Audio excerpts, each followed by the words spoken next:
Olá, muito boa tarde, seja bem-vindo, seja bem-vinda ao BMC Market desta sexta-feira, 13 de janeiro de 2023. Estamos ao vivo aqui, 2 horas e 10 minutos, com os principais destaques do mercado financeiro, trazendo com certeza a repercussão de tudo que está movimentando o mercado aqui com o nosso time, comigo, também com Alan Gani para a gente bater esse papo. A gente acompanha, claro, os desdobramentos do que está acontecendo desde ontem, na verdade, desde quarta-feira à noite, com as ações de Americanas, depois de serem constatadas aquelas inconsistências no balanço, no valor de 20 bilhões de reais. O mercado faz conta, o mercado reprecifica, o mercado toma atitude.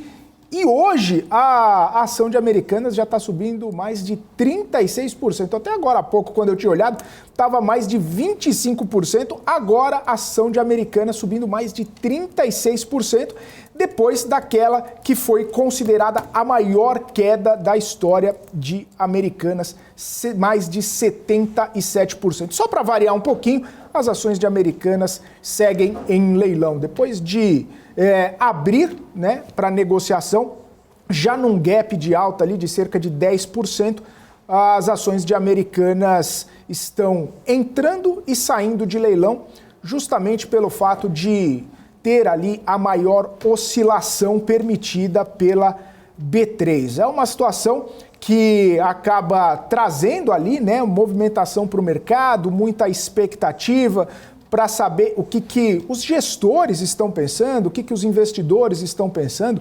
Ontem mesmo, comentando com o Alan Gani aqui sobre essa movimentação, muita gente que eu via nas redes sociais falando assim, poxa, já está caindo 90%, vou comprar porque amanhã com certeza vai subir. Claro que na análise a incerteza ela é precificada de uma forma diferente. Muita gente falando, olha, vende suas posições, espera para saber o que vai acontecer, depois se achar por bem comprar novamente, vai lá e compra as ações de Americanas. Mas a gente percebe sim que o mercado acabou tendo uma movimentação de compra justamente pelo fato de depois as pessoas perceberem ali o que é que está acontecendo. Embora não esteja nada ainda definido, a empresa não divulgou comunicados adicionais sobre o que está acontecendo, o andamento daquele comitê que foi instituído para averiguar essas movimentações. Novamente, o ex-CEO, Sérgio Rial, não falou mais, o novo CEO, o Guerra, também não falou, enfim, a empresa segue ali, algumas pessoas dizem, lambendo as feridas para saber, reorganizando tudo internamente. Além disso, a gente falou bastante aqui de Americanas e, claro, vai falar mais ainda sobre Americanas. Mas a gente vai falar também sobre a reunião que o ministro da Fazenda, Fernando Haddad, teve com economistas em São Paulo. Entre os nomes está o Mansueto Almeida, está o Joaquim Levy, ele estava também com o secretário Gabriel Galípolo, e aí, a gente tem algumas até aspas ou declarações das pessoas que estiveram presentes com o Fernando Haddad, estiveram reunidas ali com o Fernando Haddad, e certamente repercutiremos isso. Também a gente vai falar possivelmente de IBCBR e toda a movimentação a respeito do Produto Interno Bruto brasileiro e consequências, evidentemente. E, por que não? Manda sua pergunta aqui no nosso chat, que hoje o Alan Gani, como ele me confidenciou agora há pouco, está com muita vontade de responder perguntas do nosso chat. E aí eu já trago você aqui, Alan Gani, muito boa tarde para você. Sempre bom esse papo e até me perdoa, Gani, por expor ao vivo aqui coisas que você confidencializou, mas a vontade é grande de responder perguntas. Boa tarde. Não, mas nesse caso não é algo comprometedor que eu falei, É algo positivo, então não há nenhum problema em responder as perguntas, principalmente dos nossos telespectadores. Os nossos telespectadores. Que nós só estamos aqui, eu sempre falo, a gente pode brigar com todo mundo, a gente só não pode brigar com a audiência. Não pode. Nem com... nem os haters eu brigo, eles brigam comigo, mas eu não brigo com eles. Não pode brigar. Não pode brigar com eles. não pode brigar com a audiência e com os números também, nem né, com os Langoni? números, com os boa. Os números não mentem, né? É isso. Ô Gani, deixa eu te falar, a gente vai começar por aquele assunto que segue na boca do povo. Na boca do certo? Chamada de Americanas. Americanas. Estava comentando aqui, Americanas já subiu mais de 25%, agora subindo 36,4% neste pregão de sexta-feira. Parece que para Americanas é pior a quinta 12 do que a sexta 13, né, Gani? A sexta 12 foi mais assustadora. Você sabe que tem uns dias emblemáticos no mercado financeiro? Acho que quinta-feira geralmente é um deles, assim, dias de desastres mundiais, né? Acho que quinta é um dia que meio que prevalece. E não foi diferente para Americanas, né? A questão toda fica uma incerteza, e ontem eu fui fazer a lição de casa, né? Que eu saí do programa com a seguinte dúvida. Eu falei, será que 20 bi não apareceu no balanço, ou 20 bi apareceu em outro lugar, e não como dívida financeira? Porque eu olhei o balanço da empresa antes de entrar no programa ontem e eu tinha uns números na cabeça, né? E aí eu não lembrava exatamente, mas eu lembro que quando eu olhei ali no passivo, na parte operacional, né? Quer dizer, no contas a pagar ou fornecedores, eu não lembrava da cifra de 20 bi. Então eu falei, eu acho que não apareceu mesmo. Aí eu saí da redação, acho que você estava. Saí aqui do estúdio, desculpa, a gente já estava na redação. A gente começou ali na redação. Bom, aí eu vi que a minha dúvida, ela não era tão trivial, porque todo mundo, não, mas acho que apareceu, não apareceu, tal. Aí subi e tal, fui falar com o Saravalli. Aí o Saravalli falou, não apareceu. Aí cheguei em casa, aí depois ouvindo também notícias, outros analistas falando e tudo mais. E aí, essa aqui, né, olha, eu me perdi aqui. Tá aí, tá aberta essa aqui, agora, qual que é a fechada? Agora. Não, mas a fechada, qual que é? Aquela ali? A outra ali. A outra, aquela tá ali. Então, e aí eu me perdi, e aí eu falei, não, deixa eu abrir aqui de novo, tal, abri. Aí eu olhei, não apareceu. Agora, a gente não sabe se, ou tá sem, só uma parte foi contabilizada, se é 20 bi de uma vez que não foi contabilizado ao longo do tempo. Então, tem muita pergunta sem resposta ainda, né?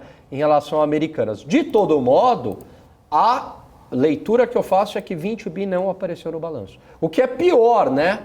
Porque tudo bem, já seria muito ruim. 20 bi apareceu, mas não apareceu como dívida financeira, apareceu como um outro passivo. Mas não apareceu, porque o passivo operacional da empresa está em 5 bi. E de dívida, aí sim, ela tem 20 bi. Mas teria mais 20 bi. Mas aí é o passivo operacional, aquele que consta no balanço, mas pelo que eu entendi, o que está faltando, entre aspas, não é um passivo.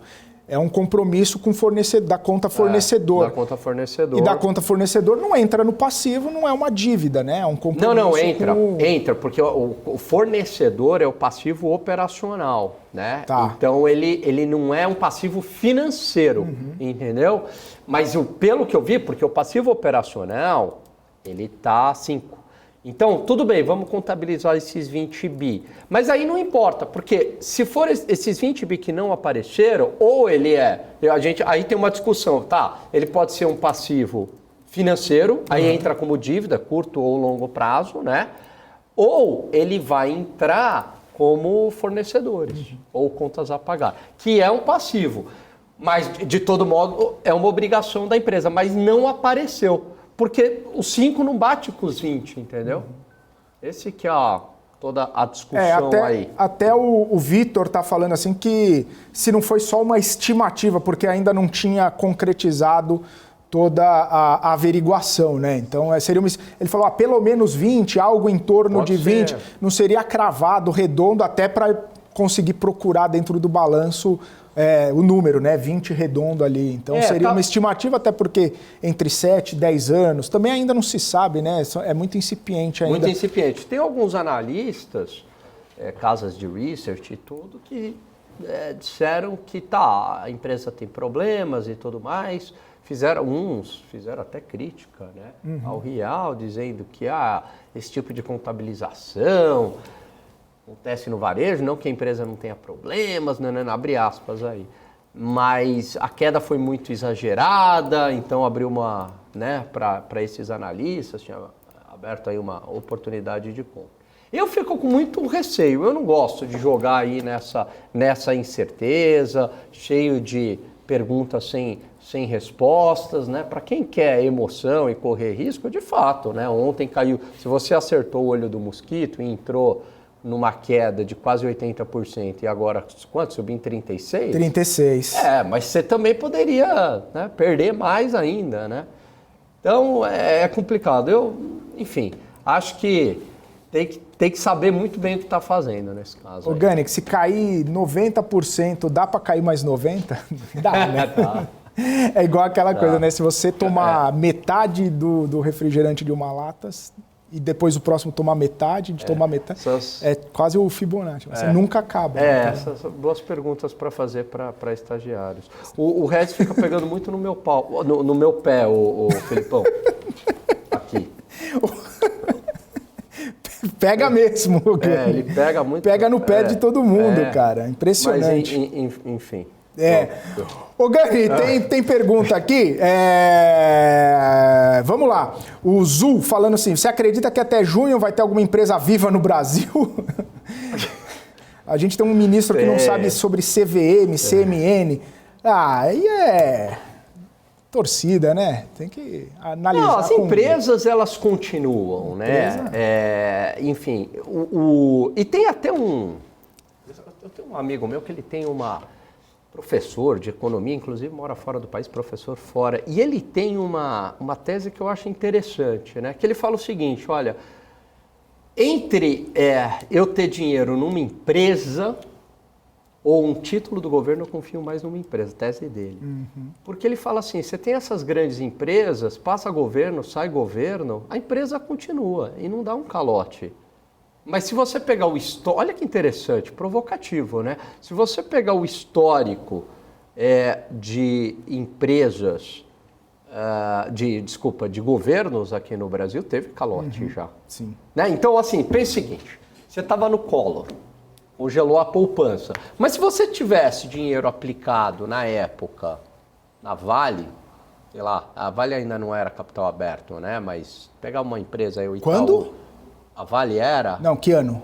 1992. Era aberto, só não era privada, né? Só não era, Ela mas era estatal, aberto, era a Companhia Vale do Rio Doce. Mas sim. era aberto. Eu acredito que sim, 92 já era. Então, se você pegasse uma empresa naquela época, ela não te deu calote, né? Talvez não pagou dividendo, mas não te deu calote. Então é interessante isso. E o governo deu calote. Se pegar no Sarney, teve calote também, né? E tinham empresas ali que não deram. Isso quando o mercado de capitais estava engatinhando, hein? E hoje que você tem, uma Embraer, uma Suzano, né? Próprio Itaú, Bradesco, você está de brincadeira. Quer dizer, se essas empresas quebrarem, acabou o Brasil, né? Até mesmo o pessoal fala de estatal, até mesmo Banco do Brasil, né? Banco do Brasil. Banco do Brasil tá. Os portugueses chegaram, já tinha uma agência do Banco do Brasil aqui dos índios, Exatamente. né? É um negócio secular. Tava lá, né? Secular. Os índios, eles sacavam, né? Naquela época lá, passavam o cartão e sacavam. E sacavam. Ô Gani, tem mais pergunta aqui. O Marcos Ceravolo, que até fiquei na dúvida se eu li ou não, que ele ficou reclamando que a gente não lê as perguntas. Eu leio todas as perguntas. Ele falou assim, começou uma crise de confiança nas empresas de auditoria, assim como nas empresas de pesquisas eleitorais. E aí é a pergunta do Ceravolo, Marcos Ceravolo. Pois é uma boa pergunta, uma boa provocação. Dá para deixar lado a lado uma com a outra ou não? Eu acho que são questões diferentes, né? Mas pode ocorrer um conflito de interesse. Aonde que se dá o conflito de interesse? Com o contratante, tá? Então, o que seria um conflito? Assim, então vamos lá, né? O que se fala das casas de pesquisas eleitorais, né?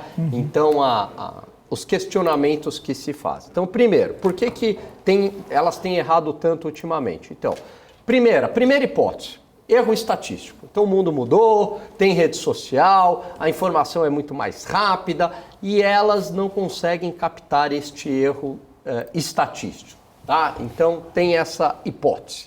Segunda hipótese, existe um viés.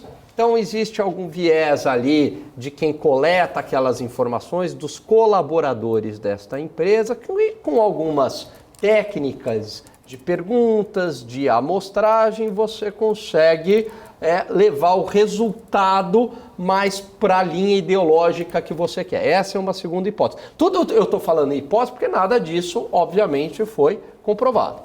Tá? Terceira hipótese. O contratante da empresa, então lá, um banco X, Y, Z, é alinhado, né? Tem uma simpatia por um determinado político ou, né, uma linha ideológica. Então a pesquisa, o pessoal nem precisa pedir, né? Já está no preço, já está entendido. Bom, se ele que tem essa simpatia com um determinado político está me pagando, eu vou direcionar o resultado para esse político, favorecendo esse político. Então, é aí que se dá o conflito de interesse, né? Então, pegando essa terceira hipótese que se levantam em relação aos institutos de pesquisa, pode ter algo parecido no mercado financeiro. E veja, isso não é teoria da conspiração, isso é teoria. Se você pegar um livro de finanças, está lá, problemas de agência, conflitos de interesse, que é um clássico. Por que é um clássico? Porque quem está me pagando, né? Essa pessoa está me pagando para eu dar um rating. Aí, olha só, e é ser humano. Então, fulano está me pagando para eu dar um rating para a empresa dele, ele não precisa falar nada, mas como é que eu vou dar um rating ruim? Eticamente, você não tem que ter compromisso nenhum, né? Você tem que fazer o que é correto, mas são seres humanos. Como é que eu vou dar um rating ruim para alguém que está me pagando? Ou, quer ver um outro conflito de interesse? Valuation, né? Então tem lá o lado vendedor, que é o preço para cima, o lado comprador, que é o preço para baixo. Aí chamam lá, né, as casas independentes para fazerem um valuation. Muito bem, o lado comprador, você não precisa falar nada. A empresa contratada, a empresa que vai fazer o valuation, ela já sabe que o comprador quer o quê? Tentar justificar o preço para baixo. E o vendedor quer tentar justificar o preço para cima. Não precisa ser verbalizado isso. Já está subentendido. Isso é um clássico. Tá implícito. Mas é difícil, claro, de provar esse tipo de coisa. Até mesmo a gente fala bastante sobre isso, né, Gani? No próprio valuation, quando vai ter IPO, né? Perfeito. Dependendo do banco que está coordenando o IPO, é lógico que quer vender pelo melhor preço possível, quem quer comprar pelo melhor preço possível. E é uma linha muito tênue para conseguir deixar explícito, né? Exatamente. E no valuation você tem esse tipo de conflito de interesse e tem um outro também que tem toda uma linha. Eu tive um orientando que inclusive publicou artigo em revista científica, a gente publicou junto. Eu vou ver se eu recupero esse artigo.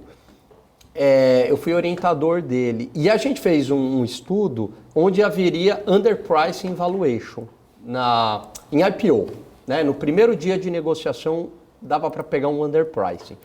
Por quê? Como é que ocorre isso daí? Você vai falar, não, mas espera aí, o banco de investimento, ou a corretora, não ganha um FII sobre a negociação, mas tem o fenômeno do underprice. O que é o underprice? Você força, né? Você lança a ação a um preço menor, só que daí, na hora que abre para negociação, você vê que aquele preço estava subavaliado. Porque, o caso clássico é o da Bovespa, né? Que deu 50% num dia.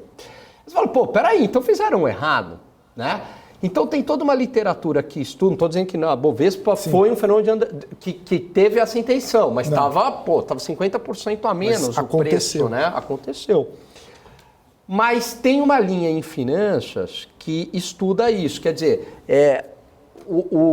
alguns bancos de investimento teriam um interesse em forçar esse preço para baixo, em lançar num preço menor. Por quê? Porque quem que é o cliente do banco de investimento? É a empresa ou é o investidor? Porque ele tem dois clientes, a empresa que o contratou para estruturar a operação de IPO e tem o investidor. Só que a empresa geralmente é cliente uma vez, né? Fez lá a operação, acabou, talvez faça um follow-on, tudo mais. O investidor segue o banco de investimento ou a corretora para sempre, né?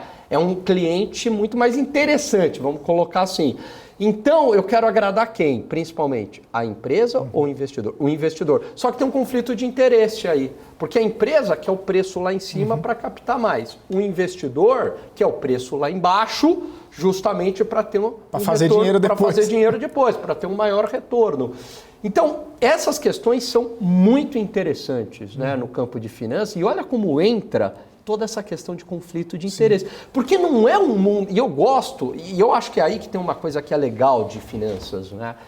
Porque não dá para você falsear muito a realidade. Porque como você está mexendo com dinheiro, né? Não tem como.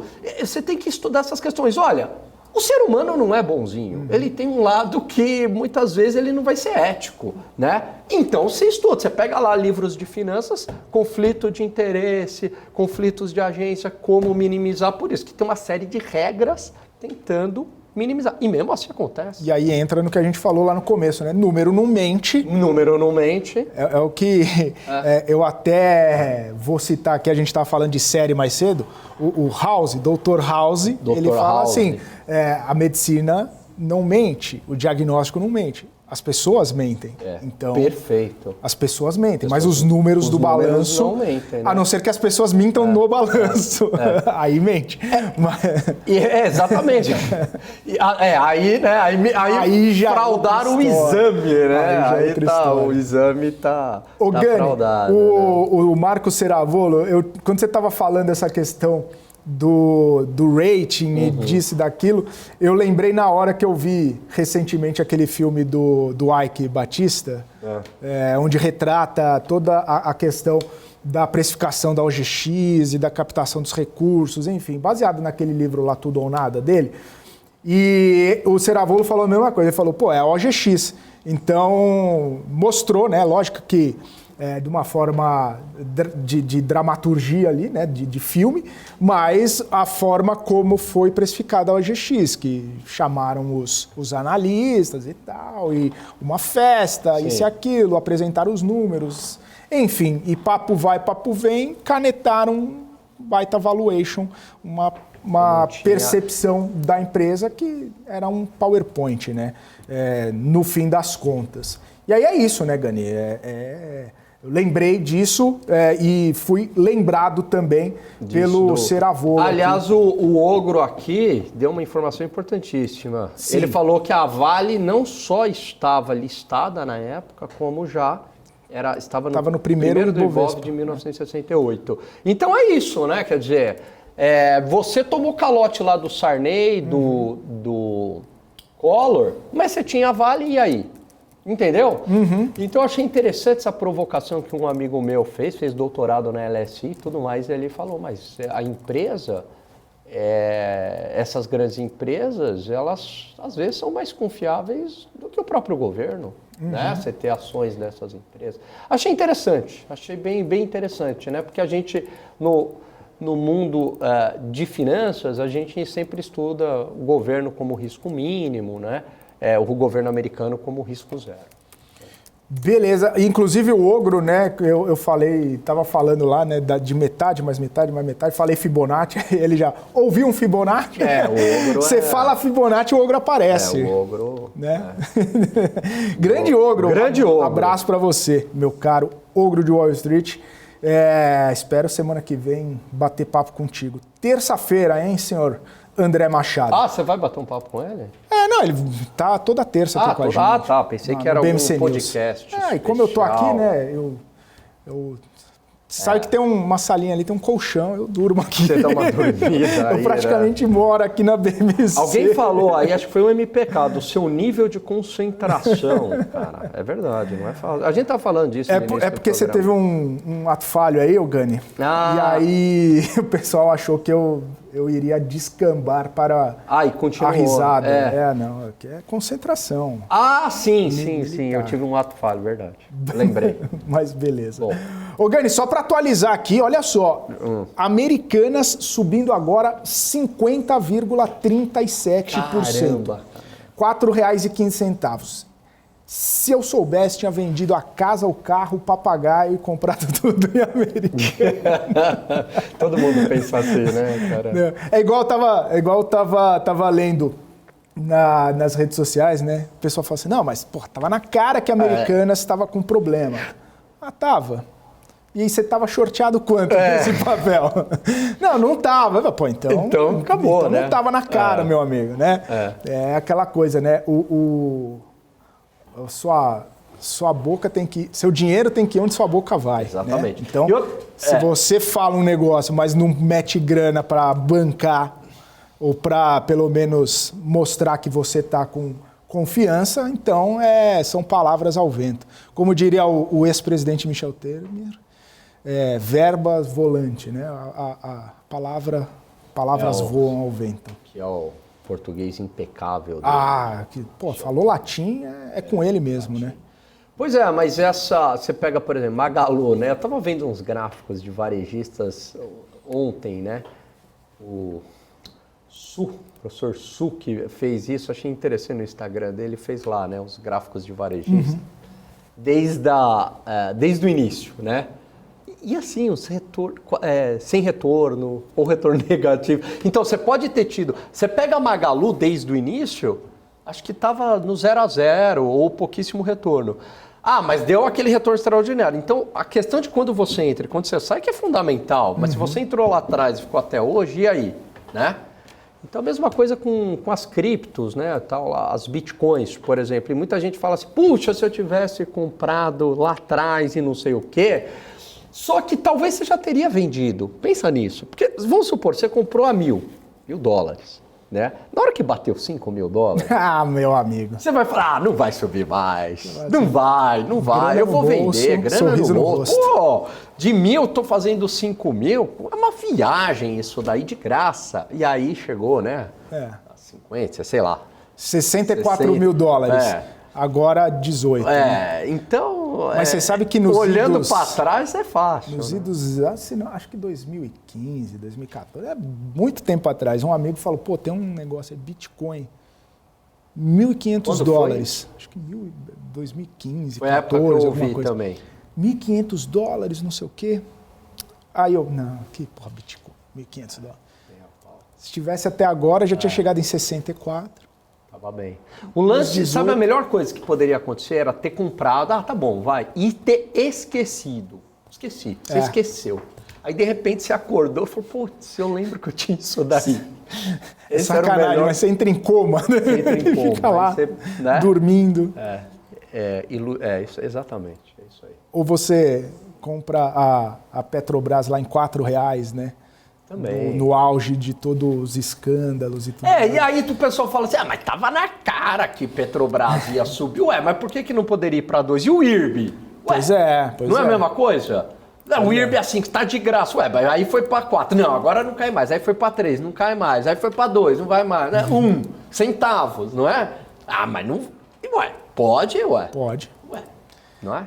Nada tá tão barato que não possa ficar mais barato, já dizia. Exatamente. Bom, Gani, vamos continuar aqui com as perguntas dos universitários? Não, com as perguntas da nossa audiência, do nosso chat. O Solador Tropeiro, que a gente estava falando de Americanas, né? E aí, agora a gente muda um pouquinho de assunto. O Solador Tropeiro falou o seguinte, a Bolsa nunca mais vai subir, é melhor investir em CDI, né? E aí, qual que é o perigo desse tipo de pensamento, Gani? De, poxa, terra arrasada, nunca mais vai subir, a Bolsa tá ruim demais e a gente está vendo uma perspectiva de juro estável ou para cima ali nesse patamar de 14? Bom, então, não, sem sombra de dúvidas, né, a renda fixa hoje está muito atrativa, porque torna mais complicado o investimento em mercado acionário. Mas, primeiro, se todo mundo pensar assim, aí que não sobe mesmo, né? Porque daí fica todo mundo com uma expectativa muito ruim, né? Aí vira profecia autorrealizável. Aí profecia autorrealizável. Agora, o que pode às vezes acontecer, e é difícil, né? Conseguir tirar esse pessimismo, né? E ter mais uma visão aí de médio, longo prazo, mas sabendo escolher ativos, né? Então, se a gente acredita em ciclos econômicos, em algum momento essa bolsa ela volta, né? Mas a grande dificuldade é ter essa frieza, porque não é de imediato, né? É quando que voltará a subir. E também não é qualquer ação, né? Então, o que é às vezes perigoso é que a gente deixa de ganhar aí algumas oportunidades, né? De ter algumas oportunidades. E você sabe que isso que a gente está conversando aqui, Gani, a gente fica monitorando a entrada do dinheiro estrangeiro aqui no Brasil e sabe quanto o investidor estrangeiro já colocou no Brasil nesses primeiros dias de 2023? 1,5 bi. É muita coisa. Né? 1,5 bi de reais. Então, é aquela coisa. O investidor brasileiro está achando que não vai mais subir, está pintando um quadro quase aquele quadro do Picasso lá, sabe? Que ele pinta a guerra, que tá tudo... Guernica, né?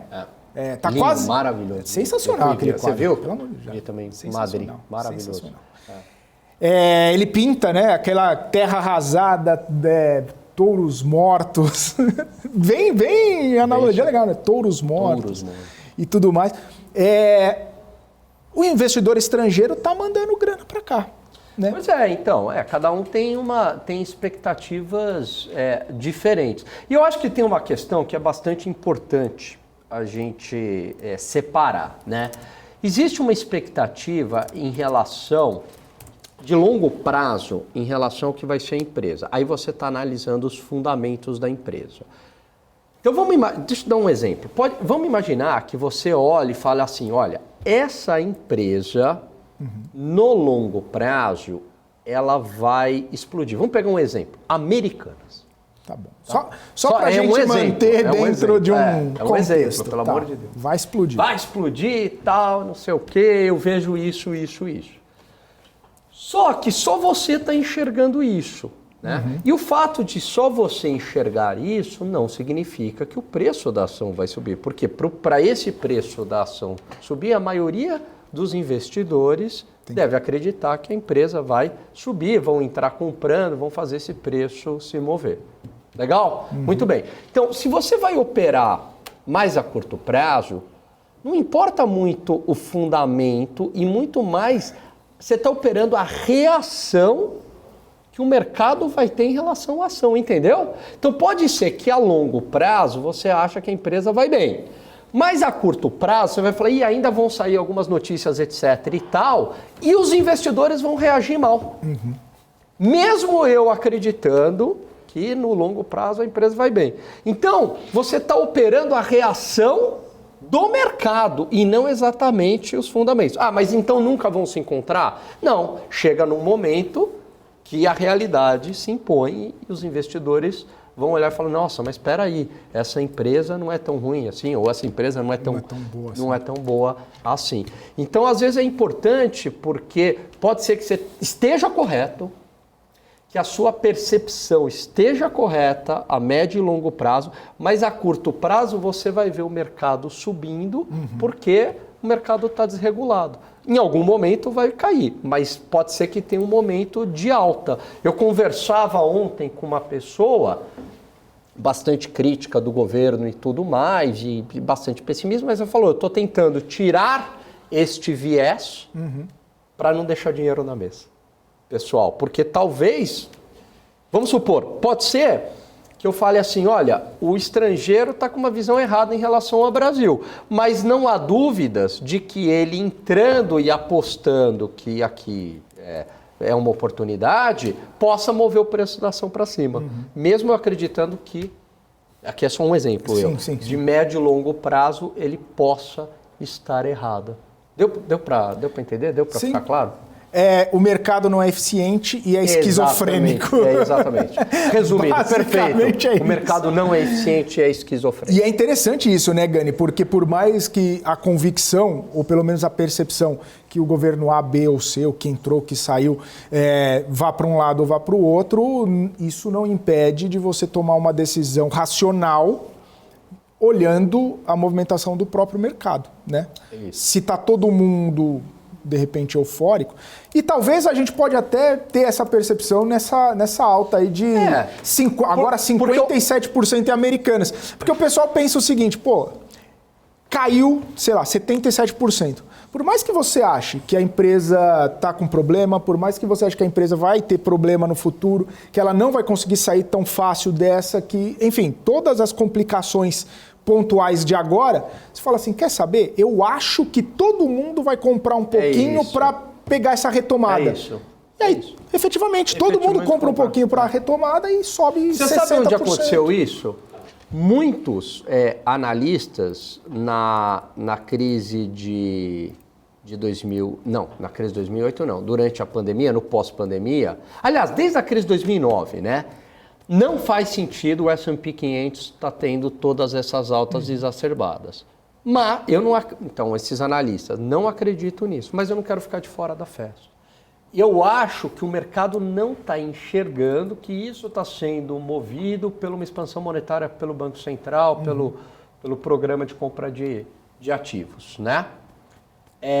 Ok, então eu acho que está disfuncional, não era para estar assim, mas a curto prazo vai continuar subindo. Por quê? Porque está disfuncional. Então, mesmo eu sabendo que está disfuncional, eu vou continuar comprando, operando. Não tem lógica, mas eu estou justamente enxergando a falta de lógica, né, no caso aí do mercado, dos Estados Unidos, porque eu acho que o S&P 500 vai subir. Qual que é o risco? Na hora que vira, né? Então, até quando vai afetar? Aí começou a virar e começou a ter a correção, né? E o problema de você tomar atitude como essa é sempre aquela frase, né? Que aí sobe de escada, desce de elevador. Elevador, meu amigo, exatamente. E tem coisa que não desce nem de elevador, né? Desce de buggy jump. Vai que é da livre. Desce de paraquedas ali e vai que vai dar um problema lascado. Complicado, né, Gani? É isso aí. Ô, Gani, vamos de mais perguntas aqui do nosso... A gente estava falando a questão de governo e tudo mais. O Igor perguntou se você vê algum segmento do mercado que pode se beneficiar, ter um desempenho melhor com esse atual governo. A gente tentou falar bastante, né, sobre isso após as eleições, nada que ainda tivesse se concretizado, né? Ou dado sinais de que poderia... enveredar por um caminho mais aberto. Eu sempre tive essa posição aí, né, de que iria para um lado não mais populista, né, não sem ter um comprometimento fiscal mais efetivo. Embora na fala de ontem houve pelo menos um entendimento que é importante a parte fiscal, mas eu acho que faltou esse comprometimento do lado do gasto público, né? Isso que está faltando, né? Então, enfim, espero que entendam que o comprometimento fiscal, ele passa por um ajuste de corte de gastos, né?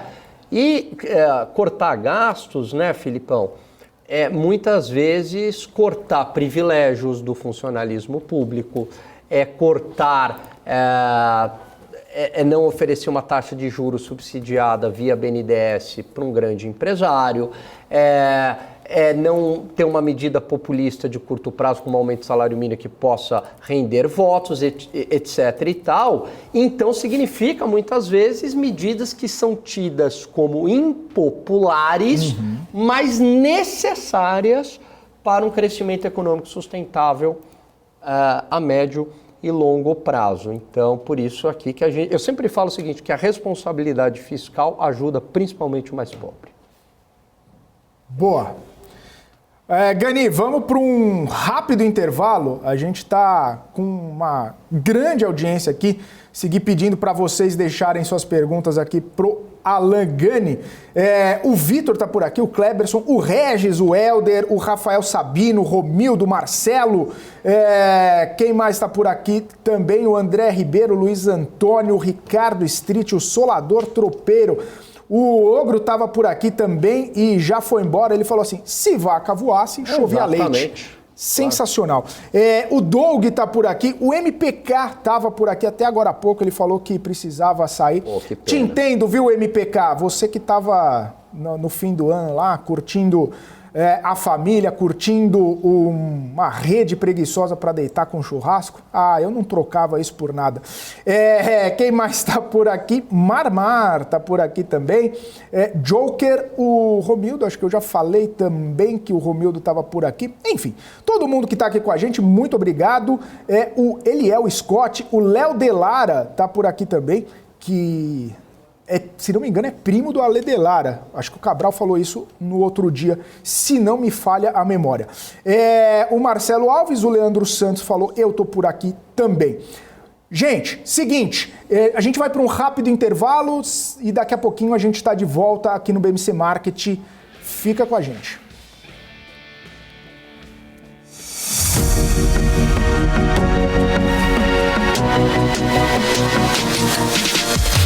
BMC News, informação que gera valor.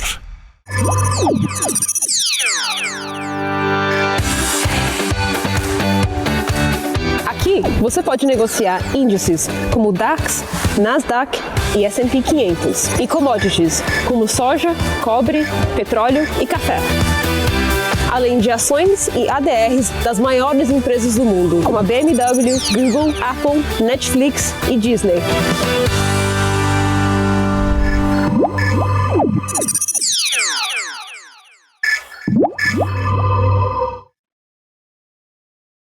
Você está cansado da mesmice? Negociando em plataformas com ferramentas desatualizadas? Falta variedade e funcionalidade? Aproveite nossa grande seleção de ferramentas de trade. Baixas taxas de negociação, suporte em português 24 horas por dia, com mais de 200 criptomoedas disponíveis para trade e a facilidade de depósitos com Pix. Aproveite o futuro agora. Bybit. Abra sua conta hoje mesmo. Bybit.com.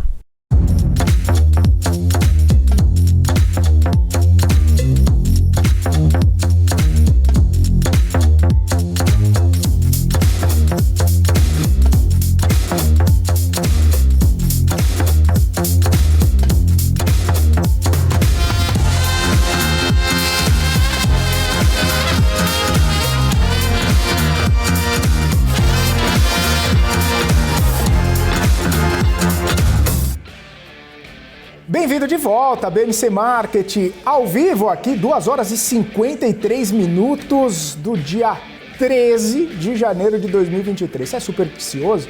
Tem alguma superstição? Porque hoje é sexta-feira 13 e parece que o mercado está de mau humor. Se bem que a Americanas está de bom humor, subindo mais de 50%. Precisamente 55,15% agora, mas o Ibovespa caindo 0,75% na esteira do que a gente viu nos mercados internacionais, principalmente lá nos Estados Unidos, os índices mistos agora, o S&P caindo 0,16, a Nasdaq caindo 0,05, o Dow Jones subindo 0,03, praticamente esses dois aí no 0 a 0. A gente tinha visto, né, aquela movimentação um pouco mais cautelosa no cenário internacional, principalmente depois do resultado dos grandes bancos sendo divulgados lá nos Estados Unidos, mas por aqui a gente vê a Bolsa também nesse movimento um pouquinho mais de queda. Deixa eu falar uma coisa para vocês que estão nos acompanhando aqui e ainda não são inscritos no nosso canal, se inscrevam aqui no nosso canal do YouTube, se inscrevam aqui na BMC News, também acionem o alerta para que sejam sempre informados quando a gente entrar com a nossa programação ao vivo ou quando colocarmos conteúdos inéditos no nosso canal, vocês vão ser avisados e também ajudam a gente a crescer cada vez o nosso número de inscritos e o YouTube entende que a gente está fazendo um bom trabalho, está trazendo notícias relevantes para muitas pessoas e aí acaba melhorando, obviamente, a nossa entrega por aqui também. Quero deixar só um alô aqui pro Vitor. Pô, obrigado, viu? Fiquei até emocionado. Falou, pô, o Felipe conduz muito bem, tá louco, quero ser assim quando crescer. Valeu, obrigado. Ontem o Rubão já tinha me elogiado aqui, eu fico bastante satisfeito e muito contente, viu? De saber que estamos fazendo um bom trabalho aqui. Afinal, deixa eu trazer o Gani aqui. Ô Gani, o time é bom, né? Tá entrosado, é o toque me voe. Eu e você e eu, enquanto o Cabral joga basquete nas quadras do Rio de Janeiro. Uma das mais medonhas que eu vi. Foi bacana. Praticar esporte é sempre bom. Ele jogando basquete. Assustador. Não, mas eu incentivo, eu quero que ele jogue, mas a cena foi assustadora. Você dormiu de noite, Gani? Não consegui, demorei para pegar no sono. Você é um pinguim. Cabral, um abraço para você, Cabral. Volta logo, viu, que estamos sentindo muito a sua falta. Seguinte, o Rui das Neves, o Gani me representa. O Rui que me representa, grande Rui. O Gani, vamos falar agora do negócio importante, uma questão muito importante. Ontem, Fernando Haddad, ministro da Fazenda, anunciou aquele pacote, né? A gente já falou aqui, tentar equilibrar a conta por meio da receita, claro que fala em cortar despesa, mas hoje ele se encontrou com economistas aqui na capital paulista, dentre eles estava Joaquim Levy, do Safra, Mansueto Almeida, do BTG, e eu tenho até aqui algumas falas, né, do Levy. Ele falou que a reunião com a Haddad foi muito boa, que a boa notícia é que o Ministério está olhando com bastante atenção para a reforma tributária e para o arcabouço fiscal. Inclusive, nessa reunião, segundo Joaquim Levy, houve um reforço das indicações dadas ontem pelo ministro Fernando Haddad. Essas são as falas do Joaquim Levy. Mansueto Almeida diz que Haddad prometeu apresentar um arcabouço fiscal novo já no primeiro semestre, que a questão tributária está avançando bastante, as discussões estão muito boas. Mansueto acredita que vai ter uma proposta de reforma tributária mais rápido do que o esperado. Essas são as falas do Mansueto Almeida. Parece que houve ali, lógico, pelas falas do Levy e do Mansueto, a gente orbita nesses dois pontos. Reforma tributária e apresentação de um novo arcabouço fiscal. É o que o mercado está pedindo, né? Primeiro assim, isso foi bastante positivo, ele ter ido conversar com dois grandes economistas, né? Não tem menor dúvidas disso, o Mansueto e o Levy, né? O Mansueto eu tive o prazer de conhecê-lo pessoalmente, além de ser um grande economista, o economista-chefe do BTG, teve passagem como secretário do Tesouro no governo Temer e no governo Bolsonaro também. Também é uma simpatia, um ser humano super humilde, muito, muito legal ele. Então ele acaba tendo esse contato, né? E o Haddad não é burro, tá certo? O Haddad é um cara estudado, enfim, e ele acaba tendo, né? Entendendo, falou, peraí, o Levy está falando isso, o Mansueto está falando isso, então tomara que o Haddad entenda esses sinais do mercado, porque são importantes interlocutores do mercado, para fazer os ajustes necessários. Então a reforma tributária, ela é fundamental, e quando a gente fala em reforma tributária, não é uma reforma tributária visando ao aumento de impostos. Lembra que aquela reforma tributária ainda discutida no governo Bolsonaro e do jeito que ela foi ficando, eu fui muito crítico a ela. Eu falei, se for para passar o que tá, é melhor não passar, porque no final das contas ia ter um aumento da carga tributária. Tá? Ainda bem que acabou não passando. Então a reforma tributária ela é muito importante, mas ela não é uma reforma para ter aumento de imposto, tampouco no primeiro momento, não dá para falar nisso, infelizmente, devido à parte fiscal, em redução tributária. Ainda não dá para falar nisso. Tá? É uma reforma para simplificar os impostos. Né? No Brasil a gente tem duplicidade, né?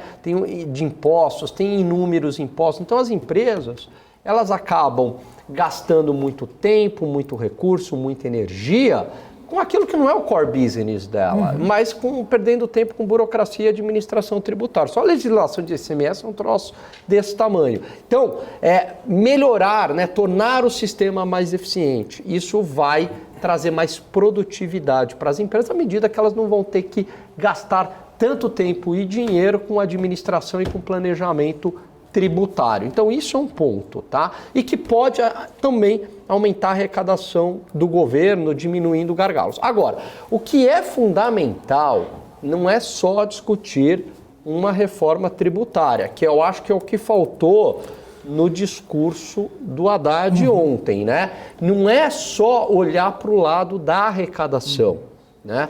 Mas pensar também no lado do gasto, a reforma administrativa. Foi proposta no governo anterior, não andou por N razões, né? Mas é fundamental que haja uma reforma administrativa, justamente para quê?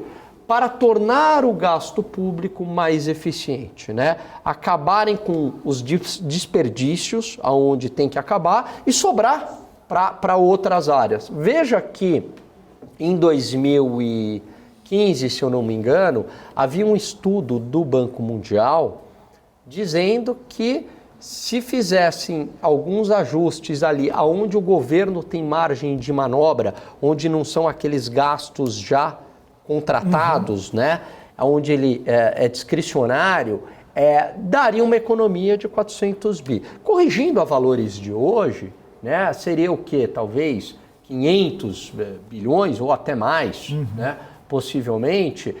Eu vi ontem um economista que inclusive a gente já entrevistou ele aqui, mas eu não lembro, não me recordo o nome dele, que ele fez algum tipo de estudo também, que poderia ter uma economia de 700 bi, né, com essa reforma administrativa. E isso não é cortando aí gastos dos mais desfavorecidos, nada disso, é tornando essa máquina mais eficiente. Mexe em vesperos, mexe em interesses, né? Mas é fundamental que isso seja proposto, né, justamente para daí o governo gastando menos passe a cobrar menos impostos. Por que a carga tributária é tão elevada no Brasil? Porque o gasto público é muito alto. Para você financiar esse gasto, você precisa tributar muito. E para tributar muito, você tributa quem? A gente. Então, para sobrar mais dinheiro para a gente, o governo tem que fazer a parte dele. Ô, Gani, a questão da reforma administrativa, né, que você estava comentando ali, é uma questão muito importante, que inclusive mexe com grupos de interesse, grupos que têm também a capacidade de fazer bastante lobby, né, lá em Brasília. O que a gente percebe é que não é um negócio que vai conseguir mudar de uma hora para outra. Perfeito. Principalmente por causa de toda a carência que precisa ser colocada. Porque, por exemplo, você não pode mudar a regra do jogo com o jogo rolando. É igual quando a gente viu reforma trabalhista, reforma da Previdência. Então, daqui para frente vai mudar. E esse impacto você vai ver daqui 10, 15, 20 anos, certo? Só que se você não tem uma mudança agora, você não consegue ver o reflexo positivo daqui 10, 15, 20 anos e a gente vai ficar sempre discutindo isso.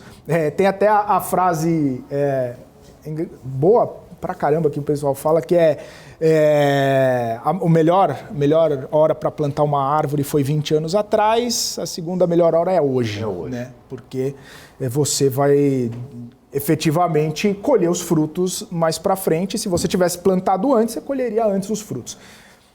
A reforma administrativa, a reforma tributária tinha que ter sido feita nos anos 90. Ou anos 2000, ou anos 2010. Agora a gente está nos anos 2020, tem que fazer agora, né? Até para tentar ter algum retorno em 2030, 2040. Para simplificar, para ter mais dinheiro disponível para investir onde o governo precisa investir. Que é aquela coisa que você falou, beneficiar o mais pobre, fazer obras sociais e ter...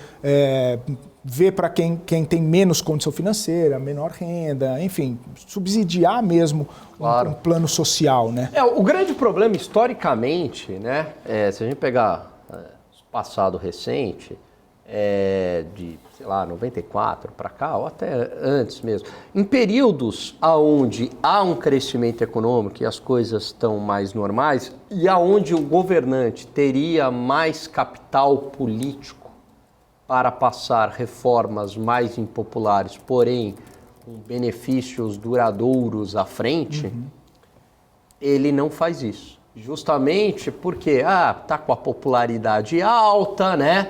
Mas é ali que é o momento, ele tem popularidade para aquilo e a população sofreria menos, né, estes impactos. Infelizmente, na história brasileira, a gente acaba fazendo algumas reformas muito importantes, mas essas reformas, elas são discutidas sempre quando a gente está com a água no pescoço, né, ou com a corda no pescoço, quando já está no limite. Aí a sociedade entende que é necessário fazer alguma coisa. Mas não poderia ser diferente? Por que a gente tem que sempre chegar nesse limite, né? Numa situação limite para discutir essas reformas? Foi assim com a reforma da Previdência, por exemplo, né? Foi assim com a Lei de Responsabilidade Fiscal, foi assim com o teto dos gastos públicos. Então a gente sempre faz uma reforma de suma importância para o desenvolvimento sustentável do país de longo prazo, mas que são sempre discutidas quando a situação está muito crítica, né? Veja, os Estados Unidos, a Alemanha, eles já discutem reformas da Previdência para daqui a 10, 20 anos. Porque eles já estão vendo que a população está envelhecendo, como é que eles vão lidar com esse problema. O Brasil, e eu acho que quem fala isso muito é o Sérgio Machado, se eu não me engano, falta muito planejamento aqui, né? Visão de longo prazo. É exatamente isso, né? Essas reformas, porque elas muitas vezes, e também não interessa porque elas não vão ter um efeito imediato, muitas delas, né?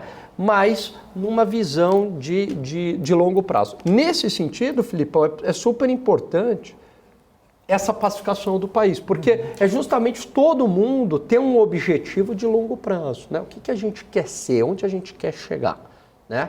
Então, quando você tem um país onde todo mundo está na mesma direção, é muito mais fácil de você implementar reformas, né? E aí entra até a questão que, na verdade, não importa se é o governo novo ou o governo velho. A gente vê setores, a gente vê pessoas remando contra. Sim. Né? Ao invés de todo mundo buscar remar para o mesmo objetivo. E aí a questão, Gani, não é nem a necessidade das pessoas concordarem com o pensamento da outra, né? A questão é discordar de uma forma que se chegue num objetivo comum que seja bom para o país. Sim. Né? Porque o que a gente cansa de ver são discordâncias de pensamento, ideológicas e tudo mais, mas que são prejudiciais para o país. Não são benéficas para o país. Né? Às vezes há uma discordância simplesmente porque é de determinada linha ideológica, muito embora, né, algum plano seja bom, né, aquilo deveria ser aprovado, né? Então é olhar, sim, se a medida em si vai ter efeito ou não, né? Mas eu acho que é isso, são duas reformas prioritárias, reforma tributária num primeiro momento para simplificação e num segundo, porque ainda não dá para falar em renúncia fiscal no atual momento, é muito complicado, porque deveria enxugar o gasto público, não tem como, a conta não fecha. Então, num primeiro momento, simplificação tributária, num segundo momento, claro, redução de tributos. E a reforma administrativa para permitir uma redução de tributos. Eu acho que são duas reformas assim essenciais e que deveriam ser bandeiras do atual governo, do Congresso, né? Reforma tributária e administrativa. Boa. Bom, o Haddad falou que vai apresentar um novo arcabouço e também apresentar a reforma tributária. Tomara que nos próximos meses aí a gente consiga discutir aqui projetos e discutir algum tipo de aprovação sobre isso, né? Tomara que seja colocado mesmo em discussão e que haja um debate amplo para poder colocar em prática. Quando se fala assim, um arcabouço fiscal, né, a reforma acaba, porque discute muito o teto de gastos, né? Então, o meu medo é tirar algo que eu acho que era muito bom, né, e que funcionava, houve dribles nele, é verdade, mas que acabou sendo um freio ao gasto público, né, desenfreado, e substitua aí por algo pior. O teto de gastos, ao contrário do que muita gente pensa, não é que está sobrando, assim, sobrou dinheiro, aí não pode gastar, ó, tem que ficar ali em caixa, não é isso, né? É justamente, porque assim, o governo, se ele quiser, ele arruma dinheiro. De que maneira? Ele se endivida, né? Ele pede licença para o Congresso, inclusive, e se ele conseguir, tudo bem que tem regras para se endividar, mas ele consegue se endividar num crédito extraordinário. Se o Congresso topar, ele consegue emitir dívida para pagar a despesa corrente. Não pode, isso fere a regra de ouro, né? Você tem alguns pilares do orçamento público, regra de ouro, lei de responsabilidade fiscal, eu tenho que ter receita, né? Garantir uma receita para ter uma despesa, né? Da onde que virão esses recursos para financiar a despesa? Não posso me endividar para pagar despesas correntes, somente para pagar investimento, somente para investimento ou amortização de dívida, e o teto de gasto, que eu não posso gastar mais que a inflação do ano passado. Tá, então, o teto de gasto é justamente para colocar um freio, porque veja, quando houve essa autorização, né, para gastar fora do teto quase 200 bi, de onde que veio o dinheiro? Vai vir do endividamento, esse que é o ponto, né? Ah, mas aí vai poder se endividar? Vai, porque o Congresso permitiu, porque na PEC permitia ter essa licença na regra de ouro, entendeu? Então o ponto é isso, não é que o mercado tem mau coração e fala, não é para gastar, né? Não é isso, é porque o gasto elevado eleva o endividamento. Elevando o endividamento nos coloca numa situação de risco de calote da dívida pública, que tem consequências muito ruins, seja para o lado inflacionário ou seja para o lado da atividade econômica. Boa, Alan Gani. Ô Gani, a gente está quase na reta final aqui do nosso BMC Marketing. Sim, eu sei que você gostaria de ficar aqui até 7h42 da noite conversando comigo e com o nosso chat, mas a gente tem uma reta final, Gani. Uma reta final. A gente não vai ficar falando ad eternum por aqui. A gente, claro, vai voltar para casa. O Milton Neves, a gente sempre fala isso, que ele diz que fica 7 horas, ele consegue ficar 7 horas direto no ar sem pauta. Ele fala, Filipão, né? Não sei. É difícil. Sem pauta. É pauta livre. Pauta livre. Pauta livre. Passou rápido, né? Passou rápido, né, Passou Gani? rápido. Ô, Gani, mas tem mais duas perguntas Manda ver. aqui. Aí o negócio é o seguinte, e com pauta, viu, gente? Tá. Vocês acham que pauta livre, mas não. Enfim, o GMX falou o seguinte, eu gostaria de saber a opinião do Gani sobre opções. E aí, ô Gani? Eu sei que passo pro Cabral. O rei das opções. É o Cabral. O Cabral, mas... Não, ele não falou para você dar uma aula de opções. Ele falou, o que você acha de opções? Eu acho interessante, baita instrumento. Legal, não é legal? Acho que é um instrumento muito... Opção, assim, de uma maneira bem simples. É um seguro que você está fazendo, né? Então, acho que é muito interessante, é um instrumento interessante para você operar vendido. Então, você pode comprar opções de venda, né? Então, apostando que a ação, o dólar, que seja aí, vai cair mais, você travou um preço, né? Você tem o direito de vender a um preço tal, a empresa vai lá para um preço menor, você está vendendo num preço mais alto, ou opção de compra também, né? Você tem o direito de comprar o ativo a um preço menor. Então, acho que é muito interessante opções. Acho que é um belo instrumento de proteção e também para quem quer conseguir especular aqui no melhor sentido da palavra, de fazer uma aposta para onde vai o preço. Agora, tem que tomar cuidado, porque opções, da mesma maneira que você pode ser um instrumento maravilhoso de proteção e você pode ganhar muito dinheiro também, você pode perder muito dinheiro. Por isso que, se você for operar com opções, faça um curso, estude bastante opções, né?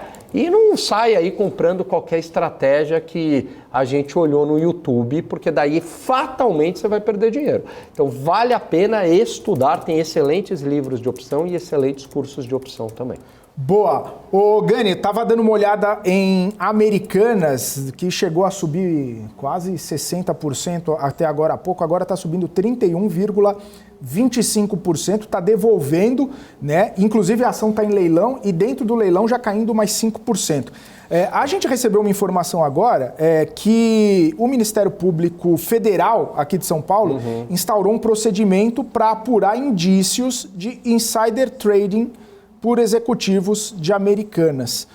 Ou seja, toda aquela movimentação que a gente viu de venda de ações pelos diretores no ano passado, né? Toda a movimentação que a gente viu de opções, inclusive, no dia anterior, no dia que foi divulgado o fato relevante, só que ainda com o pregão aberto, o fato relevante foi divulgado depois. Tudo isso vai ser investigado pelo Ministério Público Federal para saber se alguém levou algum tipo de vantagem, o chamado e famoso insider trading. Tem que apurar mesmo. Tem que apurar, sem sombra de dúvidas, e os temas podem estar relacionados. Porque se estes executivos sabiam de uma não contabilização de 20 bilhões de reais que não aparecia no balanço de maneira clara e tinha uma suspeita que em algum momento isso viria a público e eles venderam antes, sabendo dessa informação, aí é crime, né? Então por isso que, não estou falando que eles cometeram, mas tem que apurar, tem que investigar. É isso aí. Ô Gani, a última pergunta, a última e derradeira pergunta dessa sexta-feira 13. Diga. MPK. Ô Gani. Diga. Você lava a louça em casa? As perguntas que... Olha só as dúvidas que a galera... Não, eu vou falar uma coisa, eu gosto de lavar louça. Me dá uma... O Cabral também já falou isso aqui. Eu dou uma distraída. Eu lavo bem a louça. É chamada terapia. Terapia, vou lá. Terapia cheia de louça para lavar. Dou daquela arrumada. Não, eu gosto de lavar louça. Eu tenho outra mania, eu gosto também, eu tô sempre organizando assim, escritório, computador. Eu preciso, para eu ser produtivo e trabalhar, eu preciso estar com o ambiente minimamente organizado. Acho que eu perco muito tempo também organizando. Você organiza mais e aí sobra pouco tempo para trabalhar. Exatamente. Eu ia falar, ô Gani, é por isso que o livro ainda não saiu. Você chega, arruma o ambiente e só tem 20 minutos para escrever o livro. Exatamente, não dá, né? Fica lá só organizando. Só organiza. Bom, é isso. Muito bom. Só o Gani gosta de lavar louça. Viu? Essa aí, quem poderia imaginar? Não, eu gosto. A Rosemary falou, lavar louça é maravilhoso. Não, é bom mesmo. Concordo aí. Obrigado, Rosemary, aí pelas palavras. O LK falou que lava a cozinha, passa, bom demais. É isso. É isso aí. Boa. Ô, Gani. Opa. Acabou, né? Acabou. Pena, né? Como que triste. Ergue o braço e aponta o centro do gramado. Sextou agora, galera. Até semana... O Cabral vem semana que vem ou não? Não. O Cabral ainda vai estar nas quadras. Nas quadras. Ele está no campeonato de... Vai ser eu e você. De basquete, né? Cabral jogando basquete. E, bom, semana que vem a gente vê qual é a pauta. Mas... A gente vê, né? Então eu queria agradecer. Pelo menos essa semana a gente teve pauta quente, né? Teve pauta quente. O pessoal aí do chat, os comentários, os haters também a gente agradece, sempre. Né? Sempre e tal, né? Agradece, lógico, que mais os amigos. Os né? lovers do que os haters. Mas a gente agradece também os haters. Boa. Valeu, Gani. Bom fim de semana. Um abração. Tudo de bom. Tchau. Abraço para todo mundo que acompanhou a gente. Muito bom poder contar com a sua companhia, o MPK, que deixou a pergunta e vazou, foi embora. Também o Helder, o Regis está por aqui também. A Anne Oliveira, o William Xavier, o Vitor Kerber, o Rafael Sabino, a Suzinete tá por aqui também, o Elton Rodimar, o Léo Delara, o Sandro tá por aqui, Joker Alexandre, GMX, enfim, Piriá também, todo dia tá com a gente o Piriá, o Peter Santana, abraço pra você, Peter. o Helder, que eu já falei, o Helder também, enfim, o Solador Tropeiro e todo mundo que nos acompanhou. Muito obrigado pela audiência, um ótimo fim de semana para vocês. A gente volta na segunda-feira, a partir das 2 horas da tarde. E agora você fica com o Gabriel Monteiro, no Vinha, conversando com o Paulo Ramires, também com o Felipe Romão, sobre a crise institucional vivida aqui no Brasil, no Atlantic Connection. Fique com eles, depois Top News e até segunda-feira. Tchau, tchau.